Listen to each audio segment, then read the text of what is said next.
What I love about this Cars of the Scars show, and I highly recommend attending this every year because you see something different and you don't see a lot of these cars on the road anywhere. We have cars from 15 states and 2 countries here, and I always love going to car shows where I see something I've never seen before, and this next car is just that.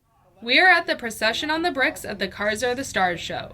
This year, the show features all of the Cannonball history highlights, including many of the Cannonball Run record vehicles. Ferrari 308 represents the 1983. Please be quiet. And this is Alex Roy's BMW M5. This is Alex Roy and Dave Marr. They are the record holders. Vehicle in 2006. They crossed the country in 31 hours, 4 minutes. The record previously held by this Ferrari 308. The next record, many of you will know this car. This is Ed Bullion and Dave Black. They beat Alex Roy and Dave Marr's record in this CL55 in 2013. They were the first team ever to cross in under 30 hours with a time of 28 hours and 50 minutes from New York to Los Angeles.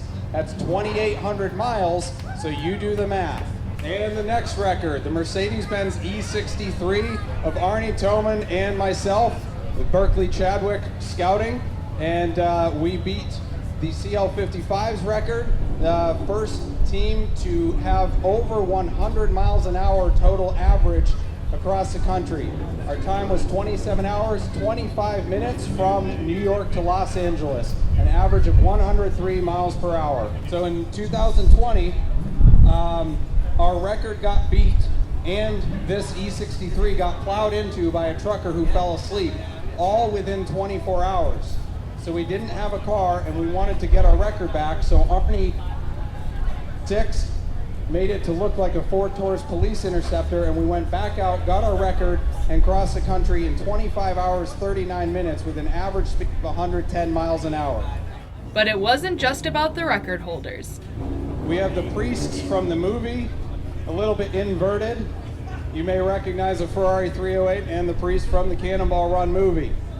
That is the actual car that ran. That is Brock Yates' Dodge Challenger, all the way from Florida. Welcome to the Cannonball Podcast.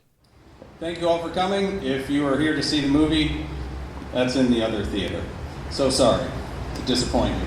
The event also featured a panel of some of the most prominent cannonballers, which is the perfect opportunity for us to tie up some loose ends and take one last dive into what the race is really all about. We have a smattering of different people related to Cannonball here. Alex Roy, who set the record in 2006. Arnie Toman, 27:25 and 25:39. Ed Bullion, 28:50. The First Lady of Cannonball, Mrs. Pamela Yates.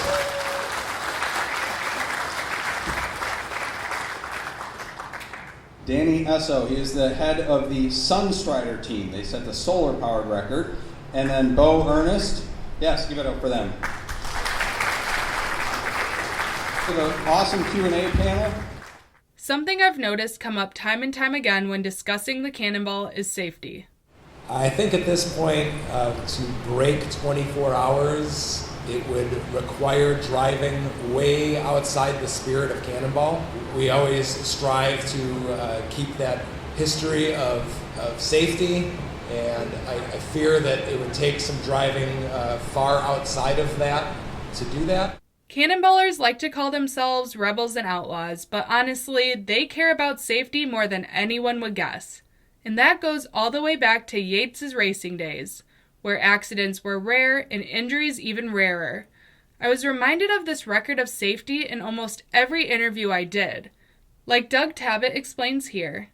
When people ask me about Cannonball, I impress upon them, listen, there's a 120-year track record of safety.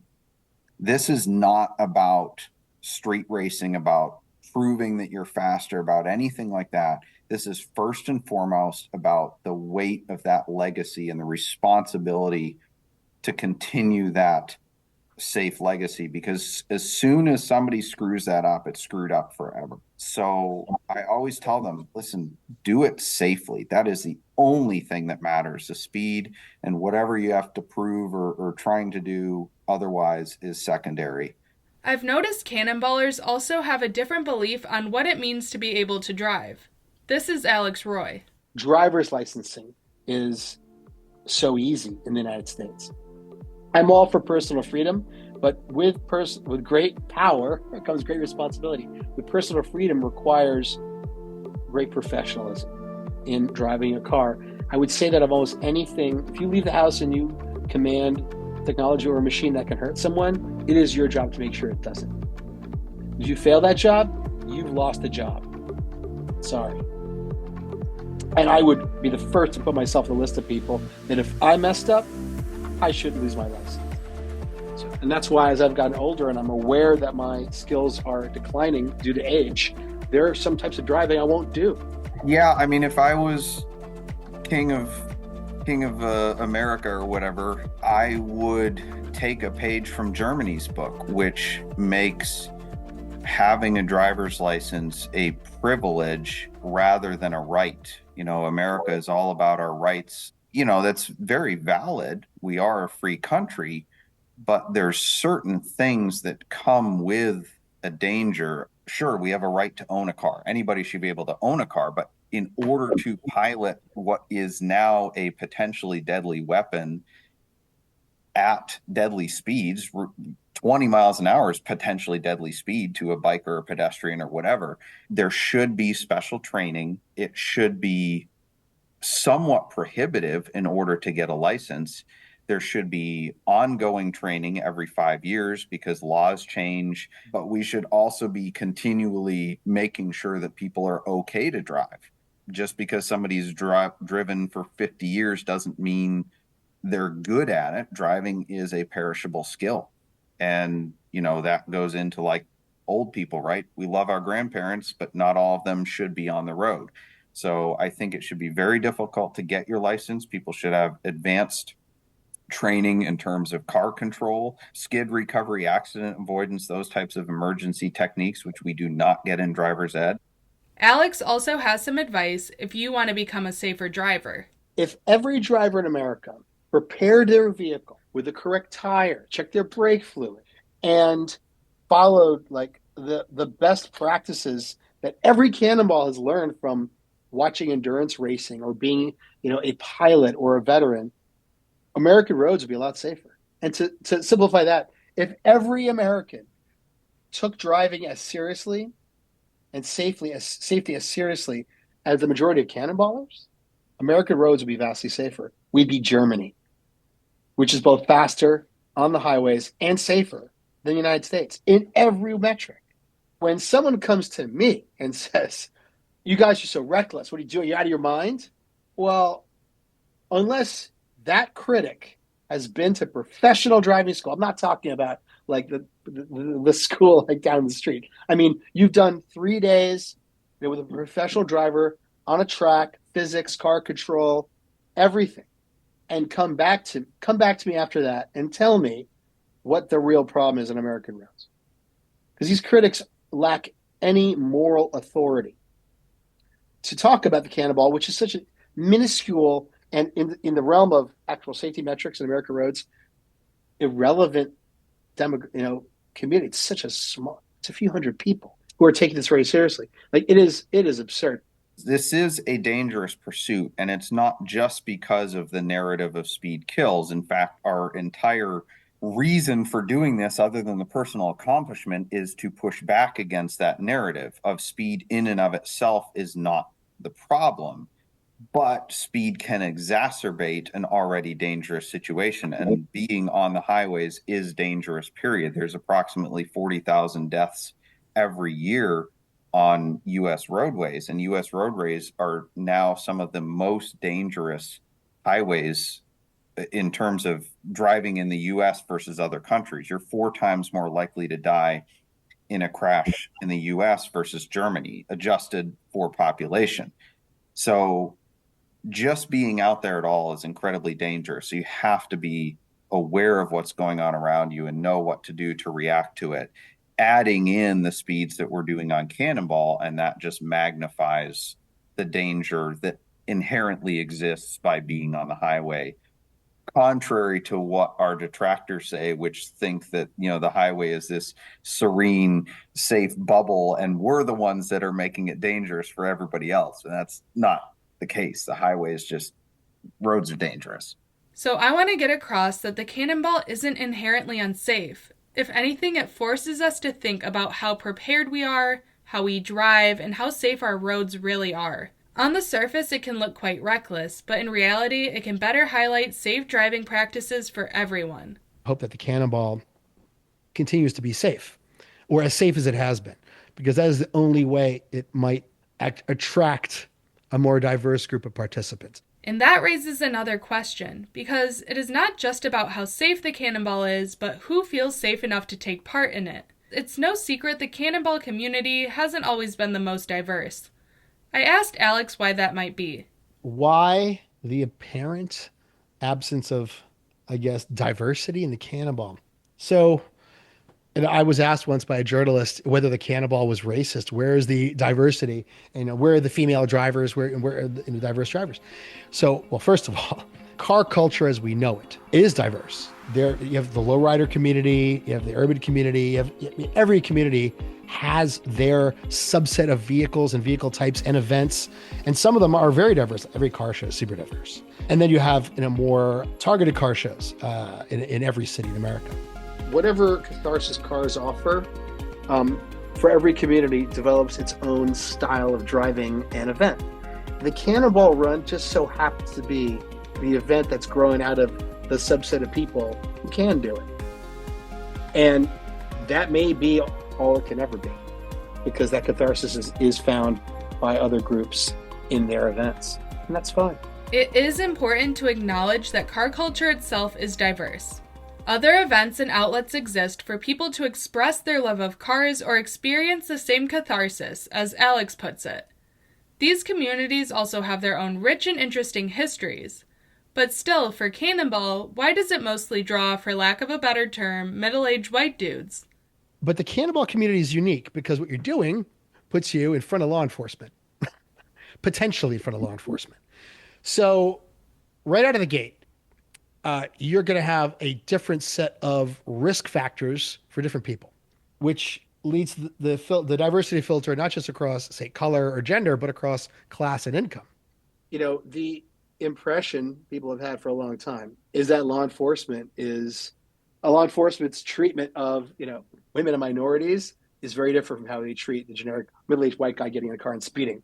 It's probably true. The perception that is true is gonna immediately make anyone who thinks their risk profile for a worse ticket or an arrest is higher think twice or 3 or 4 times about going. It's scary enough for me to go, and I look like a cop. So if I looked like anyone else, I'm not sure I would go. I looked into it a bit, and a study in Science looked at high-frequency location data to compare speeding and traffic enforcement. It found that minority drivers were about 33% more likely to get speeding tickets than white drivers, and often faced higher fines even though their driving was similar. However, more research is needed, but at the end of the day, the Cannonball Run is risky, and that risk factor definitely varies depending on who you are. The Cannonball community is very specific. Think of the people who do it. They're largely people, middle class, working class, who can work on their own cars, who often have a garage attached to the house to work on those cars, or they have access to a garage. So you're now moving out of cities. So you get a very different demographic breakdown. And so right there, you're going to have a whole another set of factors that bring you back to the traditional profile for someone who wants to spend $10,000 or $20,000, get in a car they prepared for a year or two, drive cross country. And it's going to be middle-aged white guys. That's just what it is. Anyone could show up and go. So people are self-selecting into the group or out of it.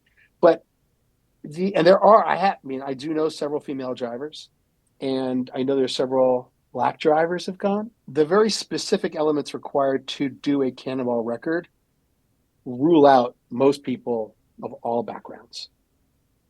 And I don't know how that changes, because you do need access to a garage. You need to know how to work on a car. You generally don't live in a city. And so look at the demographics. And so they generally are in their 30s or 40s. They generally have some mechanical or technical knowledge. And so this means you're going, this rule not, doesn't rule out, but it filters out a lot of people who might otherwise do it. So when people, oh, well, the Cannonball, it's just a bunch of old white guys doing it. Well, because those are the people for whom the perceived risk is lowest. I hope the Cannonball keeps evolving. The community already brings together incredible people from different generations, backgrounds, and skills, all united by a shared spirit of adventure and courage. Now back to the panel. What Dave and I did, and then what Ed did, and then what the guys did after them, and use that level of ingenuity. It's a very American thing to use ingenuity to break the law. And it's going to be broken again and again and again. It's never going to end because it's just part of being American is doing this. Someone will always find a way. From the start of this podcast, I've asked in different ways, how did the Cannonball come to be? And we've dug into why people chase this feat, both obvious and the hidden. But I still haven't necessarily answered why America. Could it exist anywhere else? During my conversations, many have said that the Cannonball captures the American spirit. But what does that mean? Here's what Arnie Toman had to say in our interview. I like to say I have a problem with authority. If you tell me I can't do something, I'm sure the hell going to try to do it. That's the worst thing you can ever do is tell me I can't do something. So you need that kind of like outlaw spirit. And also to me, the Cannonball is like the last American thing you can do. There's so much government overreach and rules and stuff. And like, this is really probably the only place in the world where you can just race across the country and not be, well, as long as you don't get caught, not be prosecuted and persecuted for it. So yeah, I think you got to have that kind of like old school American spirit to kind of want to do this and to break the record. Oh boy. Arnie definitely sounds like Yates when it comes to the Cannonball, and maybe that attitude is a part of the puzzle. But how does all of it compare to what's going on in other countries? The Cannonball itself is, of course, uniquely American. It was started here. It was invented here. We have the roads. We have the cars. But the spirit of Cannonball is worldwide. Christopher Michaels again. I've participated in an event in Scotland called the Cannonballs, like BAWZ, started by my friend Chris O'Neill. Cannonballs, it's more of a rally. They're not doing it for time, but it is exactly the same thing. It's the funny cars and all the costumes and the funny disguises, and people just get out with their friends and they go on these epic road trips. There's another one in Australia where they kind of do a lap around Australia. The events like that, there are similar events all over. You know, there's a Silk Road Rally, which is more of a race. The idea of it, I think car people worldwide love the idea. So there are similar events, but they'll never be the true Cannonball. They have the same kind of spirit that we do. We just don't want anybody telling us how slow we can drive. We don't want anybody telling us where to go, what to do. So I think the appeal is worldwide. But yes, America, we just have a little bit easier time with it. We are allowed to drive cars in America that very few countries on earth could drive. You know, most countries, you can't modify your engine to go faster. You can't put a bigger fuel tank in it. You can't put crazy off-road lights on the front or a thermal camera or have all the radar detectors and laser jammers and all the countermeasures that we do. It's just not allowed. A big reason the Cannonball only works in America is the slap on the wrist penalties for pursuing this venture. But the coast-to-coast glory also feels like a modern spin on Manifest Destiny you can't find anywhere else. You know, this is just where these movies and events just sort of happen. You know, people had that, like as you said, you know, that Manifest Destiny thing. You know, people, you know, you're standing at the Atlantic coast going, I'm going to go find the Pacific, you know, whether it's Lewis and Clark or Cannonball Baker, you know, they're going to go have an adventure. They're going to find a way. They're going to ford rivers and build bridges. And now, of course, those rivers have been forded and bridges have been built for us. But that idea of, you know, I'm going to go see America. I'm going to go have an adventure. I'm going to go fast and hit the gas in a, you know, ripping V8 and the top down and the window down. Like, I think we just have that spirit about us in this country that, and again, people all over the world do. But I think as Americans, it's sort of instilled in us. You know, we are gloriously shameless in ways. What are you, some kind of nut? Who do you think you are? Dun, dun, dun! I am Captain Chaos. Just as a culture, I think Americans are just naturally a little more rebellious than most, but again, the Scots and the Australians included. But again, there's Canadians and Mexicans and Indians and Chinese and Vietnam. I mean, there's people in every corner of the world that feel that same spirit. I'm certainly not ruling anybody out. But yeah, Cannonball is such a uniquely American thing. So racing across a country the size of America, I think, is a challenge into itself. And we've just got these big, great roads, and we're going to have all the countermeasures and all the fast cars here. And it just it's a perfect storm. Like Christopher explained, the Cannonball is tied to something uniquely American. It's about testing the limits, not just of machines, but of what people are capable of accomplishing. And maybe that's why, decades later, the legacy of the Cannonball still brings people together. Pam and I were talking just as we came up here about what Brock would have thought of all of this, and I'd love you to share some of your thoughts on that. He would have been thrilled. He would have been very touched, and as I am, when I realized that we're all joined together here by the same few things that really critical, profound things that we think and we feel as human beings, that hasn't changed much through the generations, truly. This is Pam Yates, Brock Yates' wife, 1979 Cannonballer, and the First Lady of Cannonball, closing out the Cars Are the Stars panel. The cars have changed, and the fuel has changed, and all the political stuff is the same bullshit that goes on, never ending. But they're the things that make us that join us at the hip, and we've had some wonderful quick chats today about that, were the fact that the things that held us together, or this conclave of adult men and women over these decades, is the fact that we share the same kind of ethics, we share the same things, rights and wrongs, what is important and what is not.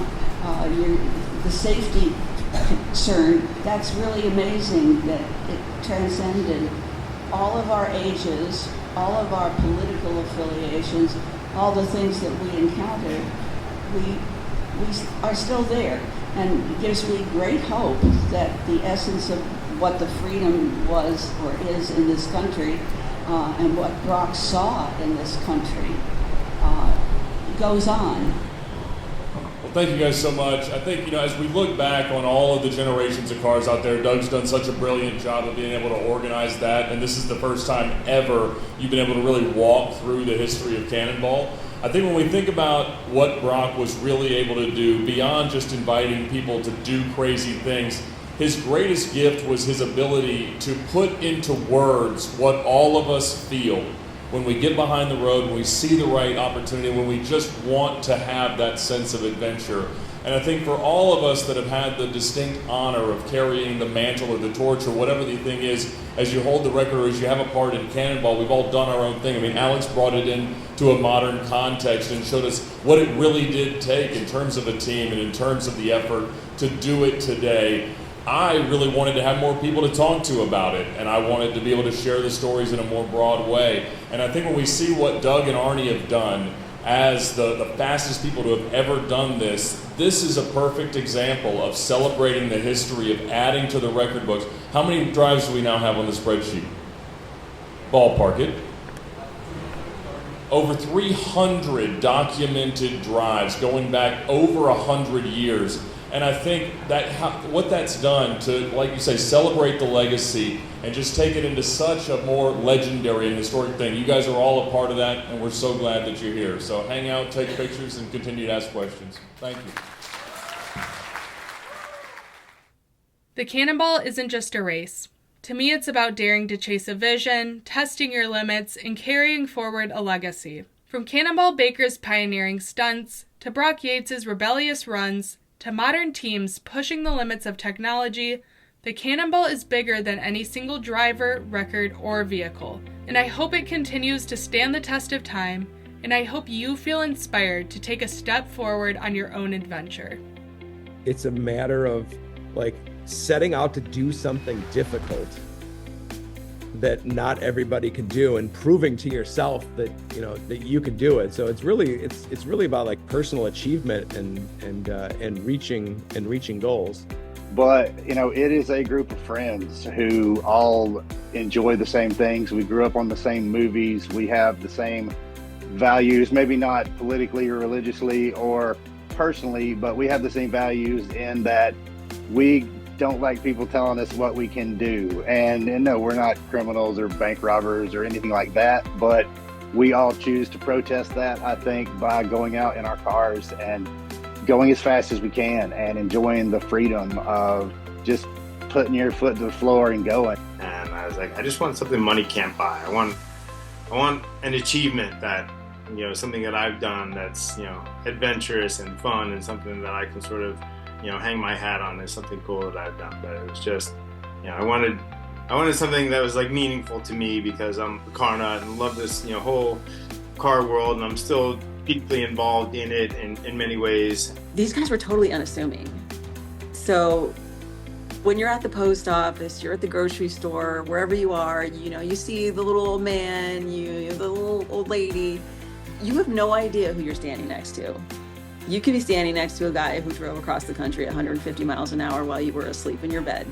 You have no idea who these people are. And I think we should all think about that with the people we interact with every day. Like, give them the respect of as if they've done something like that, because you never know.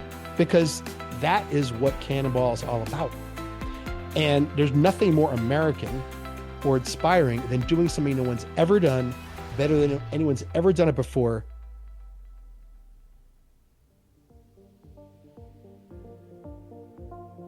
This series was created and produced by Mallory Keenoy. Executive producer Tom Keenoy. To the Cannonball community, past and present, thank you for keeping the legend alive and proving that tradition and responsibility can share the same road. Special thanks to our Patreon supporters for helping make this project possible. An extra shout out to the Cannonball Sun Solar Card team, the ones who first sparked this journey. Select archival audio and materials were used under fair use for commentary and historical context. This series was inspired by the many stories, films, and records that have kept the legend of the Cannonball Run alive for generations. Music licensed through Foxy Music. Additional production support from Walter Garrity and Jay Roberts. Thanks for listening. You can find us at the Cannonball Pod on Instagram, Facebook, YouTube, TikTok, or wherever you get your podcasts. Follow, like, and subscribe for more.